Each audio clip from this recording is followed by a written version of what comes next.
আসসালামু আলাইকুম ওরহমতুল্লাহি ওয়া বারাকাতুহু। হ্যালো এভরিওয়ান, আমি আপনাদের কাছে আরো একটি ব্লগ নিয়ে এসেছি। আজকে আমরা গিয়েছিলাম ওমরপুর এবং জরুর। আমরা প্রায় 1-2 দিন পর পরই যাই, ঘোরাঘুরি করতে একটু ভালো লাগে, রাতের বেলায় ঘুরতে একটু ভালো লাগে।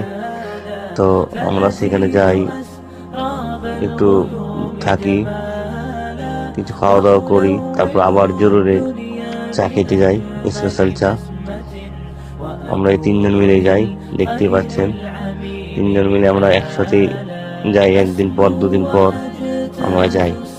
আজকেও গিয়েছিলাম এবং যাওয়ার পরে আজকে আমরা বাড়ির পথে রওনা দিয়েছি, আসছি বাড়ির দিকে। আমরা সেটাই দেখাচ্ছি। এটা হচ্ছে হলদি মিলের বাম দিকে যে মসজিদ, এটা বরজ, এই যে উঁচু বরজ, এটা আপনারা দেখতে পাচ্ছেন। এটা হচ্ছে বরজ, আপনারা বরজের নাম অনেক শুনেছেন। তারপরে এই যে পাশে বাম দিকে দেখছেন, ট্যানিসফিল্ডের পাশে যে বাম দিকে লম্বা করে চলে যাচ্ছে, বাইক লাগানো আছে, এটা পুরোটাই জঙ্গিপুর মুনির হাই মাদ্রাসা, এটা মসজিদ। এবং আমাদের বাড়ির কাছে চলে এসেছে, দেখেন এটা হচ্ছে মেহমাল্লাহ ডান পাশে, আর এটা হচ্ছে অক্তে মসজিদ। আমরা বাড়ির গলির দিকে ঢুকে গেছি, আমরা বাড়ি চলে এলাম।